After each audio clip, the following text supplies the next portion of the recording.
춘계 전교인 힐링 MT 안내입니다. 네, 금주 수요일 5월 15일입니다.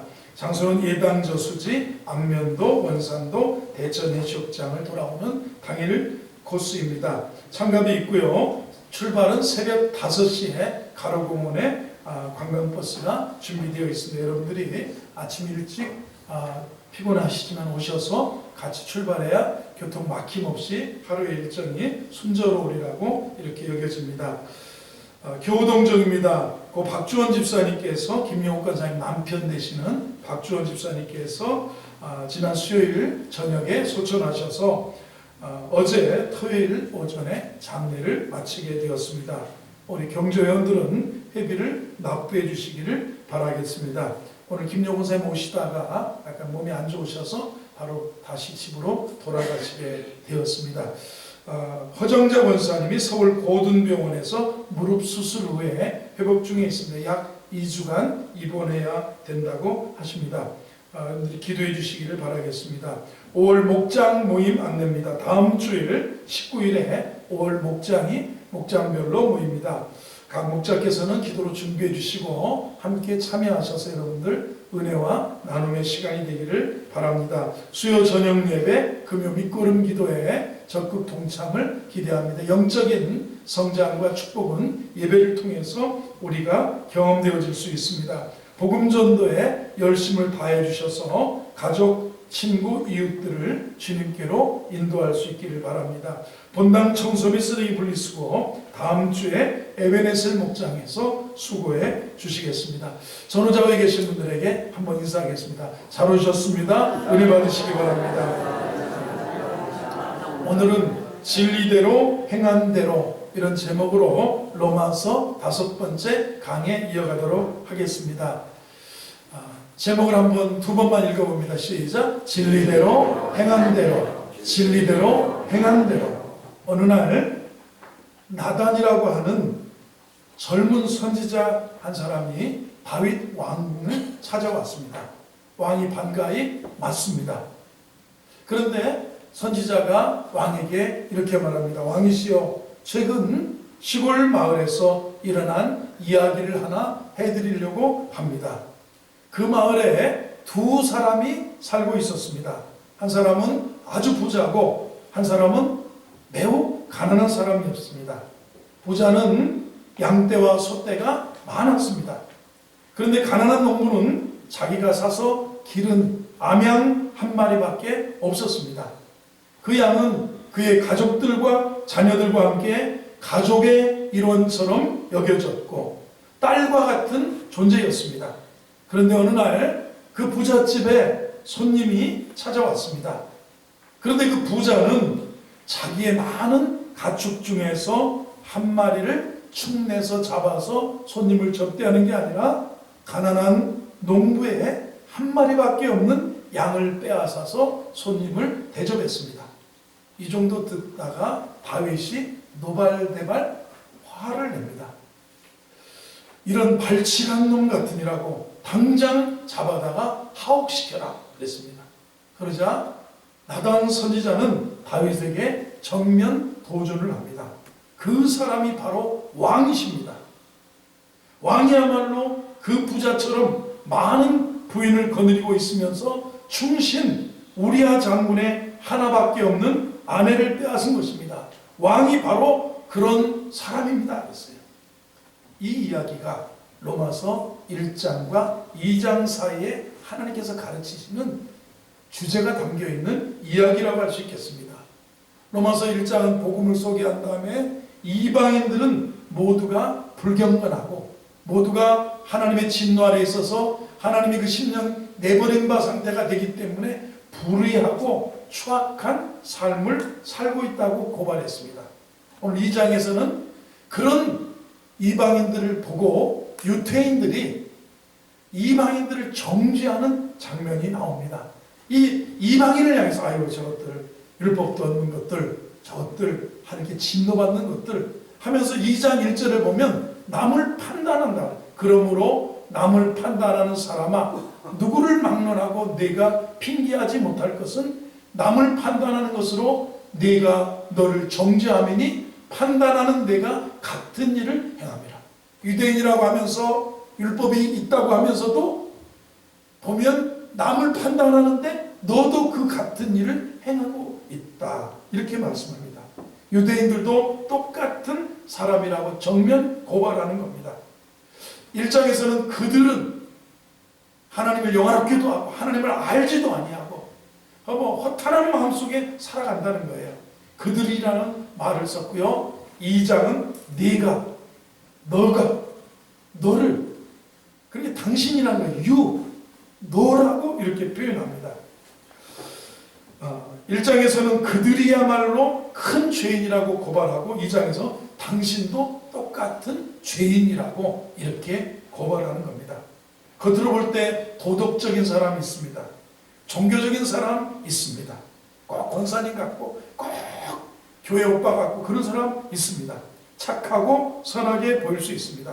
그런데 이 사람이 이방인들을 정죄하고 판단하는 우리들도 본질적으로 똑같은 사람이라는 거예요. 그래서 우리들에게도 판단이 진리대로 된다. 우리들에게도 판단이 하나님의 심판은 행한 대로 된다. 하나님의 심판은 우리들에게도 은밀한 것을 마지막에 심판하신다. 그런 얘기예요. 유대인이라고 심판을 면한 게 아니다. 목사인 저라고 심판이 면해졌겠습니까?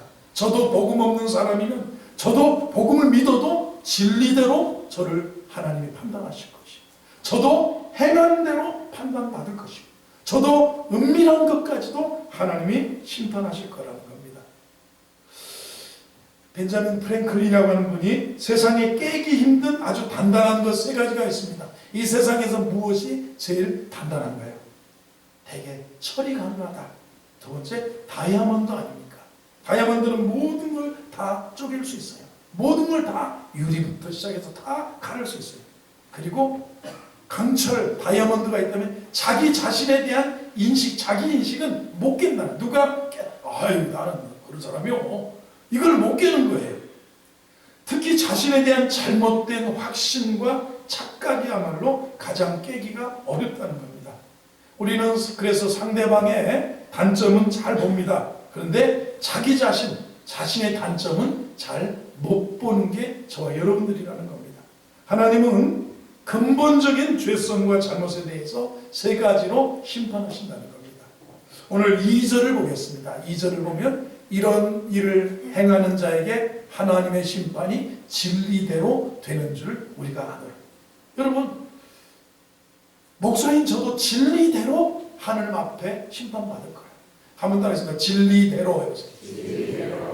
6절을 보겠습니다. 6절. 시작. 하나님께서 각 사람에게 그 행한 대로 보호하십니다. 뭐라고요? 행한 대로. 직분, 유대인이라고 심판, 유대인이라고 무조건 구원받는 거 아니고 율법을 받았다고 해서 의인이 아니고 그 사람도 행한 대로, 여러분도 행한 대로, 여러분에게도 진리대로, 진리를 알지니 진리가 너희를 자유케 하리라. 이 진리가 로마서 1장에 하나님의 아들 예수 그리스도의 복음이라고 그랬습니다. 복음. 나는 복음을 부끄러워하지 않는다 그랬습니다. 이 복음은 모든 믿는 자에게 구원을 주시는 하나님의 능력이라 했습니다. 복음에는 의가 나타나서 우리를 의롭게 만들어준다 했습니다. 그래서 우리도 진리대로 되는 겁니다. 우리도 행한 대로 하나님 앞에 심판과 판단을 받습니다. 16절입니다. 하나님 앞에 설 때 곧 나의 복음에 이른 바와 같이 하나님이 예수 그리스도로 말미암아 사람들의 은밀한 것을 심판하시는 그날, 그날이 되면 사람들의 은밀한 것, 비밀스러운 것, 여러분이 무슨 일을 하셨는지 저는 몰라요.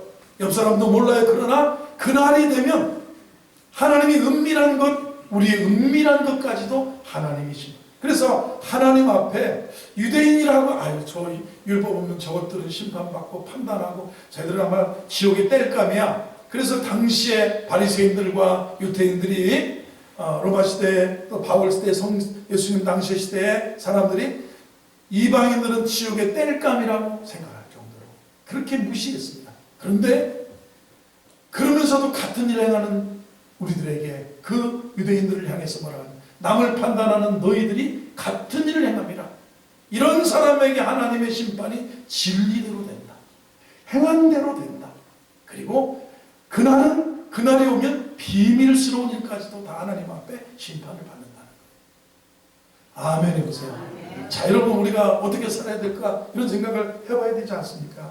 한마디로 껍데기의 화려함이 아닌 내면의 진실성과 일관성 있는 행동에 따라 심판, 우리가 복음을 받은 사람이다.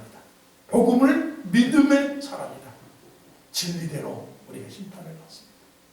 우리가 행한 대로 하나님이 그날의 비밀스러운 일까지도 다 하나님 앞에 심판을 받는. 그래서 오늘 말씀은 이렇게 말씀합니다. 남을 판단하는 우리에게 1절을 다시 한번 읽어보겠습니다. 1절 말씀 같이 읽어봅니다. 시작. 그러므로 남을 판단하는 사람은 누구를 막론하고 네가 핑계하지 못할 것은 남을 판단하는 것으로 네가 너를 정죄함이니 판단하는 네가 같은 일을 행함이니라. 그랬습니다. 남을 판단하는 사람아, 나는 율법을 받아. 나는 택한 백성이다. 나는 선민이다. 나는 아브라함의 후예다. 그러면서 남을, 저 율법 없는 이방인들을, 저 불의한 이방인들을, 저 하나님으로부터 버림받은 이방인들을 판단한 사람아, 누구를 막론하고 핑계하지 못할 것은 남을 판단하는 것으로 네가 너를 정죄함이니 판단하는 네가 같은 일을 행함이니라. 여기서 이제 이 유대인들, 판단하는 유대인들의 문제점은 나는 이방인들과 다르다라는 거예요. 이게 율법주의입니다. 여러분, 목사인 제가 여러분하고 다른 게 뭐가 있고, 저 안 믿는 사람하고 저도 사람이고, 저도 복음을 통해서, 복음을 믿음으로 말미암아 모든 믿는 자에게 구원을 주시는 하나님의 능력인 복음을 통해서 구원받은 하나님의 자녀인데 스스로 의롭다고 생각하는 거예요. 그래서 법이라는, 율법이 없는 저들 하면서 12절부터 보면요, 율법이라는 말을 10번이나 사용합니다. 무릇 율법 없이 범죄한 자는 율법 없이 망하고 율법이 있고 범죄한 자는 율법으로 말미암아 심판을 받으리라. 13절, 하나님 앞에서 율법을 듣는 자가 의인이 아니요 율법을 행하는 자라야 의롭다 하심을 얻으리니. 14절, 율법 없는 이방인이 본성으로 율법의 일을 행할 때에는 이 사람은 율법이 없어도 자기가 자기에게 그러니까 율법이 없는 저 백성들, 저 율법이 없는 저 이방인은 지옥에 뗄 겁니다. 그러면서 유대인들이 저 1장의 그런 죄의 불의 탐욕을 행하는 유대인 이방인들을 향해서 막 판단하고 그럴 때 너도 진리대로 심판받는다. 너도 행한 대로 심판받는다. 너도 마지막에 비밀스러운 일까지 다 하나님 앞에 심판받는데 왜 자신을 성찰하지 못하느냐, 그런 말씀입니다.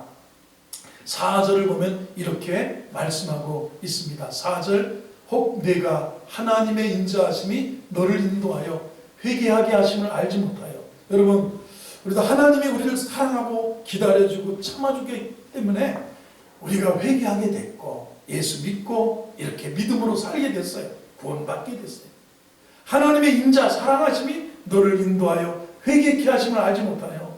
그 인자하심과 용납하심과 길이 참으심의 풍성을 멸시하는, 남에게는 막 잣대를 내리고 판단을 하면서 여러분이 권사가 될 때까지, 여러분이 예수 믿고 하나님의 자녀로 변화받아 살아갈 때까지 길이 우리를 인도하셨고 용납하셨고 참으셨고 풍성, 사람을 대할 때 참아주는 것, 용납해주고 품어주는 것, 그리고 그런 풍성한 사람을 왜 우리는 못 가지고 사느냐는 거죠.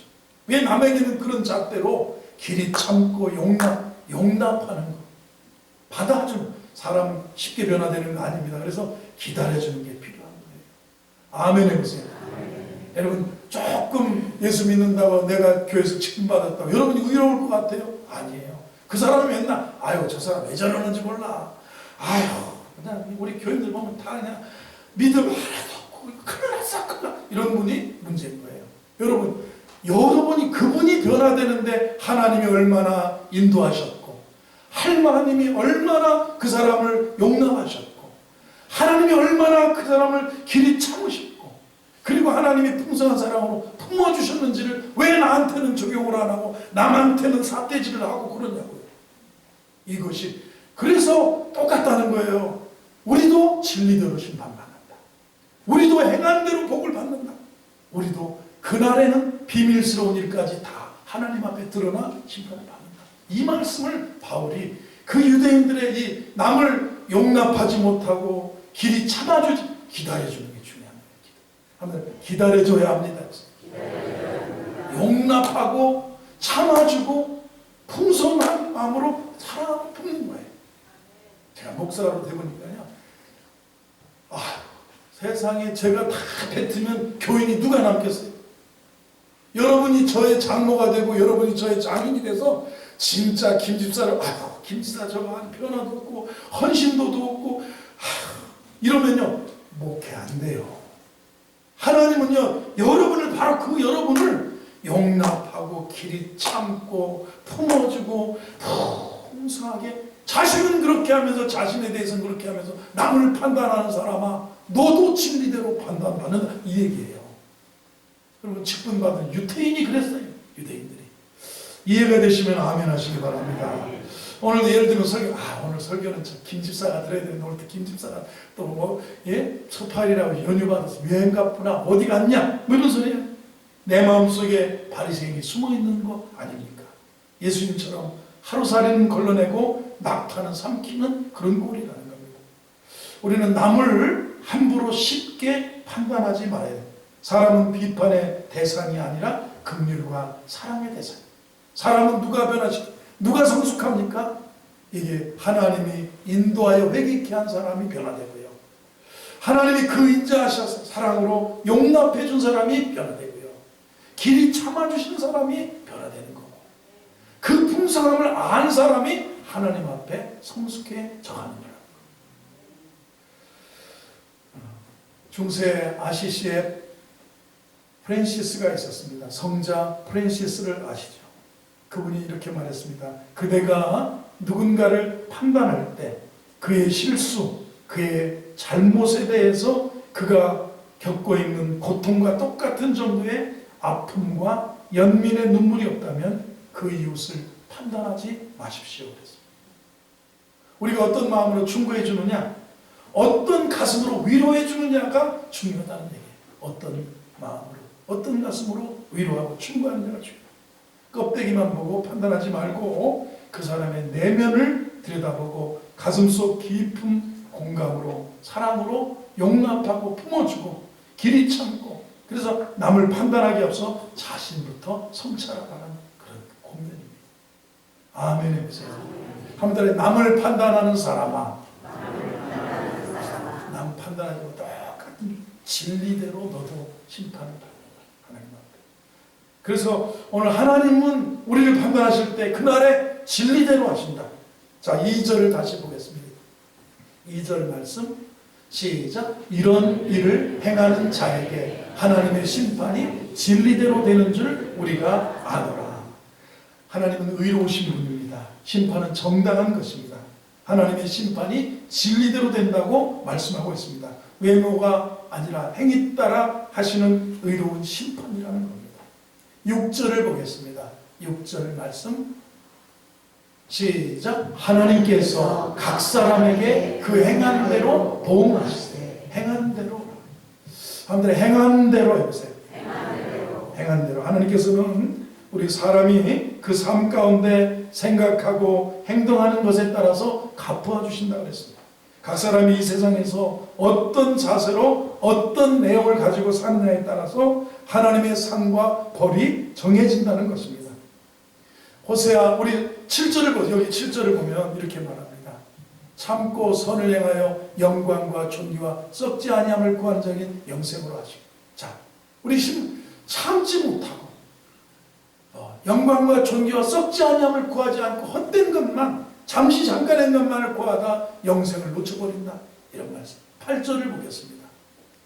오직 당지어 진리를 따르지 아니하고 불의를 따르는 자에게는 진노와 분노로. 이거 보세요. 당짓고 진리 따르지 아니하면 하나님께서 불의를 따르는 그 자에게 진노와 분노 심은 대로 너의 행위대로 행한 대로 갚으신다. 9절입니다. 또 말씀합니다.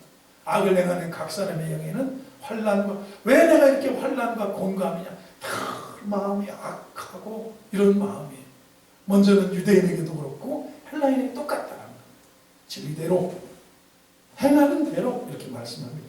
여러분, 호세아 10장 13절에 너희는 악을 밭갈아 죄를 거두고 열매를 먹었다고 했습니다. 내가 밭을 갈아서 심은 게 뭐냐? 악을 밭갈아서 뭐를, 악한 계획과 음모를 심어놓으면 나중에 뭐를 거두냐면 죄를 거둔다는 거예요. 예수님은 못된 나무가 아름다운 열매를 맺을 수 없다고 말씀하셨습니다. 그리고 갈라디아 6장 7절에 사람이 무엇으로 심든지 그대로 거둔다. 한번 따라해보세요. 사람이 무엇으로 심든지 그대로 거두리라. 심을 때는 내 마음대로 심지만 거두는 것은 자기 마음대로 거두지 않습니다. 내가 심은 것 거두어요. 야곱을 성경에서 보세요. 야곱. 눈먼 아버지 이삭이 점점 나이 들어 보지 못할 때, 이삭이 유언으로 축복하려고 할 때 별미를 만들어 가지고 와서 하라고 에서에게 말하는 걸 듣고 어머니가 야곱을 이렇게 잘 꾸미고 형 옷을 입히고 형처럼 털이 많게 하고 별미를 만들어 가지고 들어가. 너 누구냐? 아버지의 맏아들 에서입니다. 음성은 야곱인데 어떻게 네가 야곱이냐? 아버지 맏아들 에서입니다. 이리 와라. 내가 너를 만지려 한다. 그러면서 팔을 만져보니까 털이 부슬부슬 짐승의 가죽으로 입혔기 때문에. 그리고 목소리는 분명 음성은 야곱인데 저긴데 이게 뭐냐? 그래서 냄새를 맡아보니까 예서 냄새가 나는 거예요. 그래서 내 아들의 향취는 여호와의 복 주신 밭의 향취로다. 하나님은 하늘의 이슬과 땅의 기름짐으로 내게 축복 기도를 다 야곱에게 아버지 이삭이 눈먼 아버지가 야곱이 속였기 때문에 하고 났는데 잠시 후에 아버지 하고 들어오는 사람이 있는데 이게 맏아들 에서가 사냥해서 별미를 만들어가지고 넌 누구냐? 아버지의 맏아들 진짜 에서입니다. 동생이 다 축복 받아갔다. 아버지여 내게도 그리하소서. 내게도 그리하소서. 얘네 축복을 다 주어버렸다. 그래서 형제 사이에 불화가 시작됐고 야곱의 일생 동안 속고 속는 그런 일생이 반복됩니다. 결혼을 했습니다. 저 외삼촌 집에 가서 사랑하는 라헬을 위해서 7년 동안 그런 품삯을 정해놓고 일하고 결혼식에 하고 첫날 밤에 이렇게 들어 다음날 일어나보니까 이게 자기가 사랑하는 라헬이 아니라 큰딸 레아입니다. 이게 어쩐 일입니까? 우리 동네 풍습이다. 한번 속고 아버지 외삼촌에게 품삯을 여러 번 속임 당하고 나중에는요 아들들한테도 속임을 당합니다. 자기도 누구예요? 야곱의 12아들들이 누구예요? 요셉을 채색 옷 입고 아버지 심부름 갔을 때 저기 꿈꾸는 자가 온다 하면서 형들이 요셉의 옷을 찢고 짐승에 피를 묻히고 요셉은 애굽에 팔아버리고 아버지 이게 요셉의 옷인가 보십시오. 우리가 보니까 짐승에게 찢겨가지고 피가 묻어있다. 그래서 야곱은 아들 요셉이 죽은 줄 알고 울면서 내 아들 요셉이다. 요셉이 찢겼도다. 훗날 보니까 요셉이 애굽의 총리가 돼서 다시 만나. 이렇게 속는 거예요. 심은 대로 거두는 거예요, 여러분. 우리 하나님의 판단은 심은 대로, 행한 대로, 그리고 진리대로 이렇게 가르쳐 주는 겁니다. 여러분, 고린도후서 9장 6절에서는요, 적게 심은 자에게는 적게 거두고 많이 심은 자는 많이 거둔다. 이거는 헌금과 드림에 관한, 나눔에 관한 이야기입니다. 콩 심으면 콩이 나오는 것처럼 콩을 하나 심었지만 열매를 수없이 많이 맺는 것이 확실하다는 거예요. 성도들은 헌금에 대해서도 이런 확신이 잘 심으면 심은 대로 거둔다. 적게 심은 자는 적게 거두고 많이 심은 자는 많이 거둔다. 여러분, 물질 심으면 물질, 건강 심으면 머리에 땀 흘려 일하면 그 하나님께서 건강도 주시고 하나님께 드리는 것보다 더 많이 주시는 것을 경험하는 것을 우리가 압니다. 하나님께 바치는 것보다 더 많이 주신 것을 경험한다는 겁니다. 하나님이 살아계심을 믿고 영생과 내생이 있다는 것을 믿는다면 헌금 드리는 것도 인색하지 않고 나누고 드리는 것도 인색하지 않고 기쁨으로 감사함으로 드리는 우리 성도들 되기를 주의 이름으로 축원합니다. 특별히 온전하게 하나님께 여러분이 믿음으로 부부간에 결정하셨다면 온전한 11조를 드리면 하늘문이 열리고요, 물질의 자유함이 생기는 거예요. 그래서 여러분들이 하나님 앞에 헌금 생활도 잘할 수 있게. 야고보서 1장 15절에 욕심이 잉태한 즉 죄를 낳고 죄가 장성한 즉 사망을 낳는다고 했어요. 욕심은 처음에 거미줄같이 내 목을 이렇게 조이지만 나중에는 밧줄처럼 나를 묶는다는 그런 얘기입니다. 하나님은 우리 마음을 깊이 통찰하고 계십니다. 악하고 부조리한 세상에서 하나님 영광을 위해서 거룩하게 말씀대로 살아가는 것은 쉬운 일이 아닙니다. 불의와 타협하지 않고 경건하게 사는 것은 힘듭니다. 그러나 성도라면 날마다 하나님 말씀 속에서 늘 깨어서 기도하면서 세심한 주의를 기울이며 행하는 대로 진리대로 오늘 16절에 오늘 몇 절입니까? 6절을 다시 보면 각 사람에게 행하는 대로, 하나님께서는 각 사람에게 그 행하는 대로 단순히 드러나는 행위만을 가리키는 것 아니고 인간의 생각하는 바까지. 그리고 16절에 단순히 드러난 것뿐만이 아니라 16절에 나의 복음에 이른 바와 같이 하나님이 예수 그리스도로 말미암아 사람들의 은밀한 것을 심판하는 그날이 있어요. 사람에게 한번 더 그날 내보세요. 그날 역사의 종말이 올 수도 있고요, 그날은 개인적인 종말이 날일 수 있어요. 그날이면 더 돼. 그날에 내 은밀한 비밀스러운 것까지도 하나님은 나를 심판하시고 판단하시고, 상이든 하나님은 심판이시든 그날 하나님의 은밀한 것을, 사람들의 은밀한 비밀스러운 것까지도 심판하시는 그날이다, 이렇게 말씀합니다. 요한계시록 22장 11절 12절에도 불의를 행하는 자는 그대로 불의를 행하고 더러운 자는 그대로 더럽고 의로운 자는 그대로 의를 행하고 거룩한 자는 그대로 거룩하게 하라. 보라, 내가 속히 오리니 내가 줄 상이 내게 있어 각 사람에게 그가 행한 대로 갚아주시라. 각 사람에게 그가 행한 대로 갚아주시리라. 그날에 우리의 행하의 대로 진리대로 됩니다. 복음의 진리 저버리면 안 됩니다. 하나님을 알만한 것이 우리에게 보이는데도 불의를 행하고 경건하게 살지 아니한 그 이방인들을 심판하는 것처럼 우리에게도 이 복음을 부끄러워하지 않고 이 복음은 모든 믿는 자에게 구원을 주시는 하나님의 능력이라고 믿고 이 믿음 가지고 진리대로 우리에게 심판이 있어요. 행한 대로 진리대로, 그리고 그날 비밀스러운 일까지도 하나님이 심판하시는 것입니다. 로마서 오늘 2장 전반의 이 메시지는 우리를 예수님의 십자가 앞으로 데려다 줍니다. 우리 모두가 다 50보 100보 정도 되는 죄인들입니다. 예수님의 십자가 보혈로 우리는 죄사함 받아야 될, 복음을 믿고 구원받아야 될 하나님의 자녀임을 더 깨닫게 합니다. 성령으로 거듭나야 될 죄성밖에 없는 우리들입니다. 그래서 누구를 막론하고 예수 그리스도의 은혜의 복음이 필요하다는, 남을 판단하는 사람아 너도 은혜 없이는, 복음 없이는 똑같다라는 거예요. 여러분, 하나님 앞에 그날 설 때 우리는 진리대로 심판받습니다. 그날 우리도 행한 대로 심판받습니다. 그날 우리의 비밀스러운 것까지도 다 하나님 앞에 드러나 심판을 받습니다. 우리 더 복음 안에서 살아가는 은혜의 종들이 되기를 바랍니다.